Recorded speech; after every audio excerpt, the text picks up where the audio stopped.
సోమరాజుని తక్కువ అంచనా వేస్తున్నావు సుబ్బయ్యా. హాయ్ ఫ్రెండ్స్, ఇది గుమ్మడిపాలెం దొంగలు 2వ భాగం. ఇది చూసే ముందు డిస్క్రిప్షన్లో ఉన్న లింక్ ద్వారా మొదటి భాగాన్ని చూశాక ఈ 2వ భాగాన్ని కొనసాగించండి. ఇలాంటి కథల కోసం మా ఛానల్కి వెళ్ళి చూడండి. కొన్ని రోజుల్లో పంట చేతికి వస్తుంది అనగా సుబ్బయ్య కొట్టిన దెబ్బకి ఎదురుదెబ్బ కొట్టాలి అని ఎదురుచూస్తున్న సోమరాజు ఒక పన్నాగం పన్నుతాడు. ఆ రోజు రాత్రి వెంకన్నతో బాగా ఎదిగిన గుమ్మడికాయలను సుబ్బయ్య పొలం నుండి దొంగతనం చేపిస్తాడు. ఆ విషయం దొంగతనం దాకా వెళ్లినందున పంచాయతీ పడతారు. అప్పుడు రామలింగయ్య, సుబ్బయ్య గారు, ఏం జరిగిందో చెప్పండి. సుబ్బయ్యకి సోమరాజే దొంగతనం చేయించాడని తెలిసినా నేరుగా చెప్పకుండా, అందరికి తెలిసిన విషయమే సర్పంచ్ గారు. నా పొలంలో దొంగతనం జరిగింది. నా పంటను చూసి సహించలేక ఊరిలో పెద్దమనిషి అని చెప్పుకునేవారెవరో దొంగతనం చేపించి ఉంటారు. సుబ్బయ్య ఎవరిని ఉద్దేశించి అన్నాడా అని ఆలోచనలో ఉంటాడు రామలింగయ్య. అప్పుడు పిలక రామలింగయ్య ఆలోచనలో ఉన్నాడని ఆయనకి శ్రమ ఉండకూడదన్న ఆలోచనతో, అయ్యగారు, మీరిబ్బంది పడకండి, ఈ సమస్య నేను పరిష్కరిస్తాను. గుమ్మడికాయలు దొంగతనం చేసిన వాళ్లని ఎలా కనిపెట్టాలో నాకు తెలుసు అయ్యగారు. ఇది ఆషామాషీ విషయం కాదు. నువ్వు పరిష్కరించే అంత చిన్న సమస్య కాదు. కనిపెట్టనివ్వండి రామలింగయ్య గారు, మనకి దొంగతనం చేసినవాడు బయటపడ్డం ముఖ్యం గదా. అందుకు రామలింగయ్య మౌనంగా ఉండిపోతాడు. అప్పుడు పిలక, అందరూ జాగ్రత్తగా వినండి. దొంగతనం చేసిన వ్యక్తి మన మధ్యనే ఉన్నాడు అనగాని వెంకన్నకి చెమటలు పడతాయి. ఏంటి, ఈ తింగరోడు ఎలా తెలుసుకున్నాడో నా గురించి? ఊరు జనమంతా ఆతృతతో పిలకవంక చూస్తూ ఉంటారు, అతని ఏం చెప్పబోతున్నాడా అని. ఇలాంటప్పుడు మా బామ్మ ఒక సామెత చెప్పేది, గుమ్మడికాయల దొంగ అంటే భుజం తడుముకున్నాడంట. ఇక్కడ ఎవరైతే గుమ్మడికాయలు దొంగతనం చేశారో వారి భుజం మీద గుమ్మడికాయంత సొట్ట ఉంటుంది. ఇప్పుడు దొంగతనం చేసిన వ్యక్తి తన భుజాల మీద తడుముకుంటాడు, సొట్ట ఉందా లేదా అని. చూస్తూ ఉండండి, ఆ తడుముకున్న వ్యక్తే గుమ్మడికాయలు దొంగతనం చేసినవాడు. అలా చెప్పగానే ఊరి జనమంతా తన అమాయకత్వాన్ని చూసి బళ్ళున నవ్వుతారు. దానికి వెంకన్న, అమ్మయ్యా, ఈ తింగరోడు కనిపెట్టేశాడేమో అనుకున్నాను, కానీ వీడు తింగరి చేష్టలు ఇంకా మానలేదు అని మనసులో అనుకుంటాడు. రామలింగయ్య పిలకను మందలిస్తాడు. అప్పుడు సోమరాజు, అయినా మన ఊర్లో వారే చేశారని ఏముంది?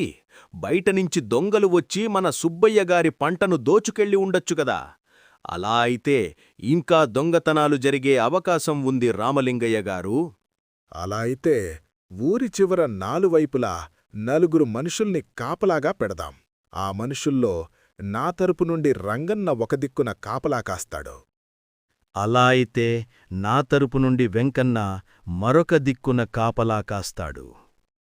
అప్పుడు రామలింగయ్య వారిద్దరూ చెప్పిన మాటల నుండి జరిగిన విషయం గ్రహిస్తాడు. మొదటినుంచి వీరిద్దరి తీరు చూస్తున్న రామలింగయ్యకి ఈ దొంగతనం గురించి వినగానే ఒకరికొకరు చేసుకుంటున్న నష్టమని అర్థమవుతుంది. అలా అయితే ఇంకొక 2 మనుషుల్ని మిగిలిన 2 దిక్కులకు కాపలాగా ఉంచుదాం.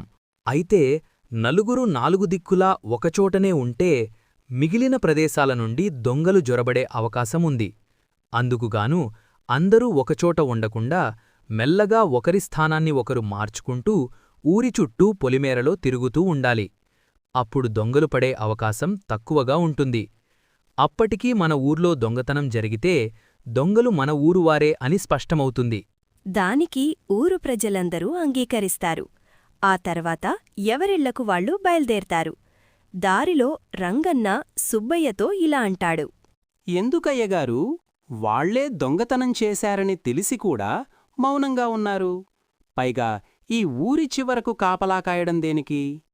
ఓరి మొద్దు, నేనేమన్నా పిచ్చివాడిననుకుంటున్నావా? నా పొలంలో పంట దొంగతనం జరిగినాగాని చూస్తూ ఊరుకోడానికి. ఈరోజు జనాల ముందు సోమరాజు గురించి బయటపెడితే వాడు ఊరుకుంటాడా? మనం చేసిన వాటి గురించి జనాల ముందు చెబుతాడు. దానివల్ల వాడి పరువుతో పాటు మన పరువు కూడా గంగలో కలుస్తుంది. అందుకే నా దగ్గర ఒక ఉపాయముంది. ఈరోజు రాత్రి మీ నలుగురు 4 దిక్కులా కాపలాగా ఉన్నప్పుడు నువ్వక్కడ్నుంచి మన పొలంలోకొచ్చి మన పొలంలో సాధ్యమైనన్ని గుమ్మడికాయల్ని దొంగతనం చేసి మన గూడాంలో పెట్టు. మన పొలంలో మనం దొంగతనం చేసుకోవడం ఎందుకు అయ్యగారు?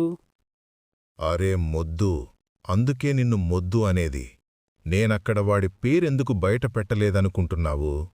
మా మధ్య ఉన్న వైరం కారణంగా వాడే మన పొలంలో దొంగతనం చేయించాడని జనాలందరికీ అనుమానంగా ఉన్నా ఎక్కడో బయటనుంచి దొంగలు పడ్డారని ఆలోచన కూడా జనాలకుంది. అలాంటప్పుడు మళ్లీ మన తోటలోనే దొంగతనం జరిగిందంటే అది కూడా 4 మనుషులు ఊరి పొలిమేరలో కాపలాగా ఉన్నప్పుడు అప్పుడు ఊరి ప్రజలందరికీ అది ఖచ్చితంగా సోమరాజు చేపించాడని అర్థమవుతుంది. మళ్లీ పంచాయితీ పెట్టినప్పుడు మనం చెప్పిన మాట జనాలు వినక తప్పదు. అలా దొంగతనం రుజువైతే వాడు మనకు నష్టపరిహారం చెల్లించక తప్పదు. అలా చెల్లించిన తర్వాత మనం వాడి పంటను నాశనం చేస్తాం, ఎవరికీ అనుమానం రాకుండా. పైగా రామలింగయ్య కాపలా కాసేపు వ్యక్తులు ఒకరి స్థానాన్ని మరొకరు మార్చుకోవాలి అన్నాడుగా, మనకి అది కూడా మంచిదే. నువ్వు ఒకే చోట ఉండవు కాబట్టి నువ్వు కాపలా నుండి తప్పించుకుని వెళ్ళినా ఎవరికీ అనుమానముండదు. అందుకు రంగన్న ఆశ్చర్యంతో చూస్తూ, ఈ ఊర్లో మిమ్మల్ని తెలివితేటల్లో కొట్టేవాడే లేడయ్యా. అలా అయితే ఈరోజు దొంగతనం చెయ్యాల్సిందే. దారిలో వెంకన్న సోమరాజుతో ఇలా అంటాడు. అయ్యగారు, నాకు భయంగా ఉంది. వాళ్ళు దొంగ ఎవరో కనిపెడితే నా పని గోవిందా. దీన్నించి బయటపడే మార్గమే లేదా? ఉందే, ఎందుకు లేదు. ఈరోజు రాత్రి కాపలా కాస్తున్నప్పుడు నువ్వక్కడి నుంచి తప్పించుకొని మన పొలంలో దొంగతనం చెయ్యాలి. అయ్యగారు, దొంగతనం బయటపడుతుందని భయంతో మీరు ఏది పడితే అది మాట్లాడుతున్నారు. ఓరి తెలివి తక్కువ దద్దమ్మ! జనాలకి ఆ గుమ్మడికాయల దొంగతనం విషయంలో మనమీద కొంత అనుమానంగా ఉంది. మా ఇద్దరి మధ్య ఉన్న వైరం కారణంగా మనమే దొంగతనం చేపించామని జనాలందరూ అనుకుంటున్నారు. అలాంటప్పుడు ఊరి చివర 4 కాపులాగా ఉన్నప్పుడు మన పొలంలోని దొంగతనం జరిగిందంటే వారికి మనతో పాటు సుబ్బయ్య మీద కూడా అనుమానం పెరుగుతుంది. ఆ తర్వాత మన మీదికి ఏమన్నా వస్తే మనం కూడా సుబ్బయ్య మీద నేరం వేయవచ్చు. అందుకు వెంకన్న తను బయటపడే ఉపాయం దొరికిందన్న సంతోషంతో, ఈ ఊర్లో మిమ్మల్ని తెలివితేటలతో కొట్టేవాడే లేడయ్యా. అలా ఎవరికి వారు ఎత్తుకి పై ఎత్తు వేసుకున్నామని అనుకుంటారు. సాయంత్రం అవుతుంది. పిలక అరుగుమీద కూర్చొని బాధపడుతూ ఉంటాడు. అప్పుడు రామలింగయ్య ఇంటికొస్తాడు. వచ్చి బాధపడుతున్న పిలకతో, ఏరా పిలక, నేను తిట్టేనని బాధపడుతున్నావా? మరి నువ్వు అలా జనాలందరి ముందు మరియు ఊరి పెద్దలు ఉండగా ముందుకొచ్చి అలా చేయడం ఏం బాలేదు. దానివల్ల నీకొచ్చింది ఏమీ లేదు, అవమానం తప్ప. అలా ఏం లేదయ్యా. నేను దొంగను పట్టుకుని మీకు సహాయం చేద్దామనుకున్నాను. కాని అందరి ముందు నేను నవ్వుల పాలవడంతో పాటు మీకు కూడా మాట తీసుకొచ్చాను. దాని గురించే ఆలోచిస్తున్నాను. నీ గురించి నాకు తెలుసు కాబట్టి ఆ విషయం నేను అర్థం చేసుకోగలను. కాని ఊరివాళ్లు అర్థం చేసుకోలేరు కదా. నువ్వేం బాధపడకు.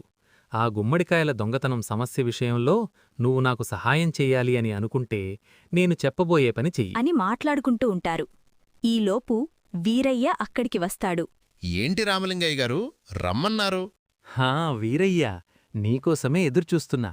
మీ ఇద్దరికీ ఒక ముఖ్యమైన విషయం చెప్పాలి. ఈరోజు రాత్రికి మనం ఆ దొంగలను పట్టుకోవడానికి ఒక పథకం వేయబోతున్నాం. అందుకు మీరిద్దరూ నాకు సాయం చెయ్యాలి. పిలక మరియు వీరయ్య ఒకరి మొహాలు ఒకరు చూసుకుంటారు, ఏం అర్థం కానట్టు. మీ ఇద్దరికీ ఒక పని అప్పచెపుతాను. దాన్ని మీరు సరిగ్గా చేస్తే రేపొద్దుటికల్లా కోడి కూసే సమయానికి దొంగలు పట్టుబడతారు.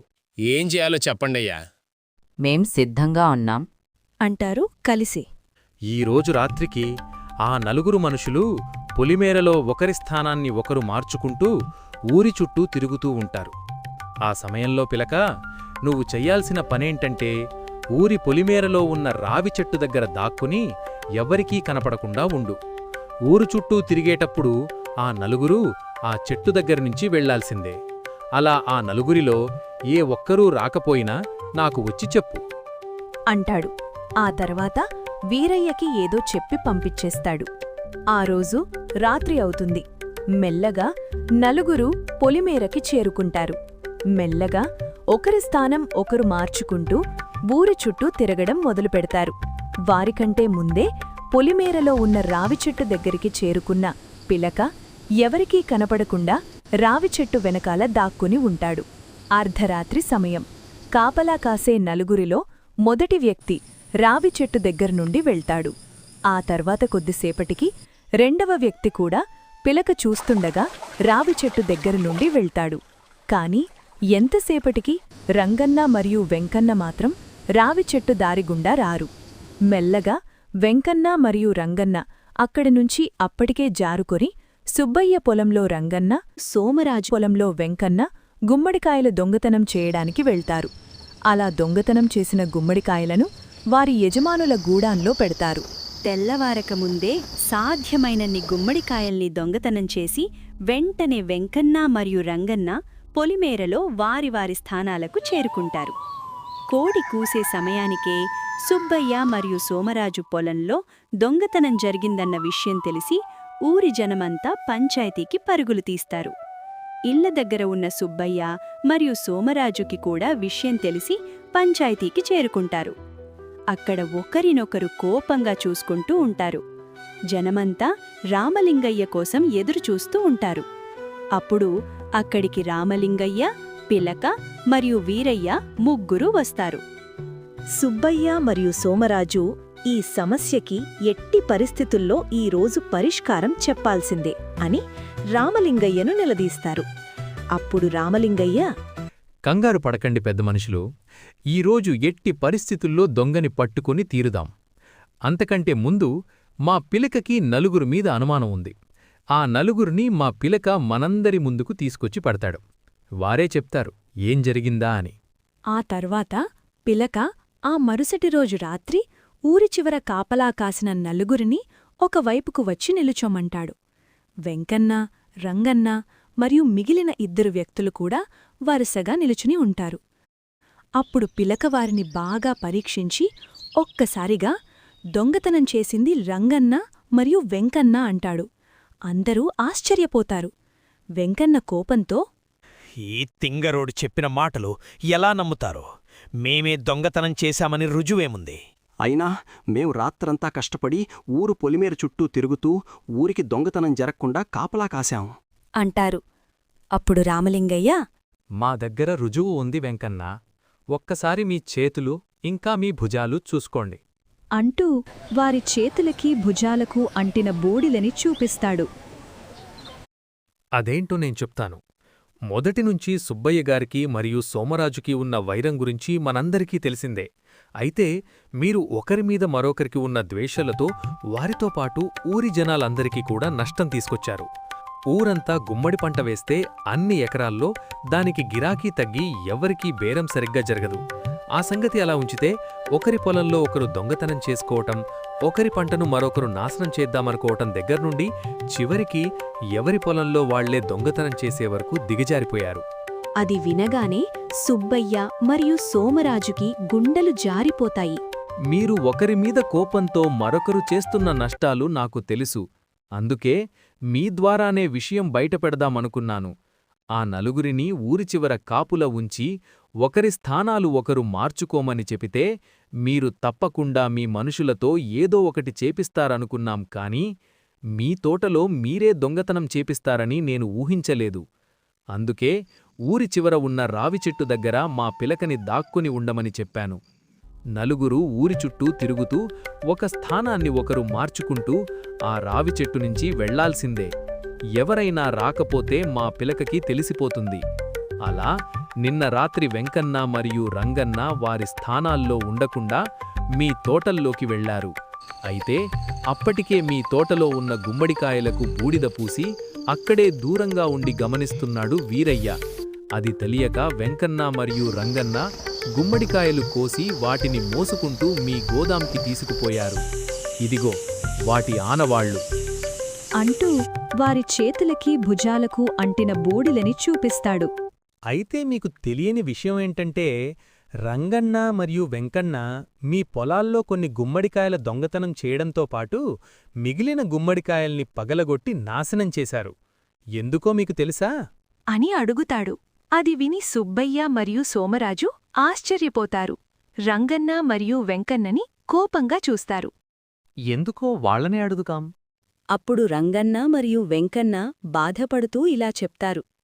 మా యజమానులు మాకు కావలసినవారే, కాని గుమ్మడి పంటకు గిరాకీ ఉంటుందని మాకున్న 2-3 ఎకరాల్లో మేం కూడా గుమ్మడి పంట వేశాం. కాని వీళ్లు ఎకరాలకి ఎకరాలు ఒకరిమీద ఒకరికి ఉన్న ఈర్ష్యా ద్వేషాలతో పంటలు వేస్తే మా పంట ద్వారా దక్కే లాభమేంటి? అందుకే వీరి కక్ష ఈర్ష్యలను మేం ఉపయోగించుకున్నాం. వీరి పంట లేకపోతే మన ఊర్లో ఉన్న చిన్న చిన్న రైతుల గుమ్మడి పంటకు గిరాకీ ఉంటుంది. అందుకే అలా చేశాం అని తప్పొప్పుకుంటారు. ఆ తర్వాత వారు చేసిన తప్పేంటో సుబ్బయ్య మరియు సోమరాజులకు కూడా తెలుస్తుంది. వారి తప్పు వాళ్లు తెలుసుకుంటారు. రామలింగయ్య మాట్లాడుతూ, అందుకే మనం ఒకరిని నాశనం చేద్దామని ఎప్పుడూ అనుకోకూడదు. ఒకరిని మనం నాశనం చేస్తున్నామని అనుకుంటూ మనల్ని మనమే నాశనం చేసుకుంటున్నాం. మీరు మీ ఎదుటి వ్యక్తి మీద ద్వేషంతో మీ పొలం నిండా పంట వేసి చిన్న చిన్న రైతుల సంగతేంటో ఆలోచించలేదు. అలా ఆలోచించి ఉంటే కనుక మీరు ఇలాంటి తప్పు చేసేవారు కాదు, ఇంత నష్టాన్ని చూసేవారు కాదు. దానికి అందరూ తలూపుతారు. అప్పుడు పిలక, తాడిదన్నే వాడుంటే వాడి తల తన్నేవాడుంటాడంట అని మా బామ్మ చెప్పేది. అంటే మీరు ఒకరిని మించి ఒకరు ఎత్తులు వేస్తున్నామనుకున్నారు కానీ మీ ఎత్తులకు పై ఎత్తు వేసే మా సర్పంచ్ గారిలాంటి వారుంటారని తెలుసుకోలేకపోయారు. ఈ ఊర్లో తెలివితేటల్లో ఆయనని మించేవారెవ్వరూ లేరు అంటాడు. దానికి అందరూ నవ్వేస్తారు. కాని ఈసారి పిలకని మెచ్చుకుంటూ, హాయ్ ఫ్రెండ్స్, మీకు పండు స్టోరీస్ నచ్చినట్లయితే లైక్ చేసి పండు స్టోరీస్ తెలుగు ఛానల్ను సబ్స్క్రైబ్ చేసుకుని బెల్ ఐకాన్ ఆన్లో పెట్టుకోండి.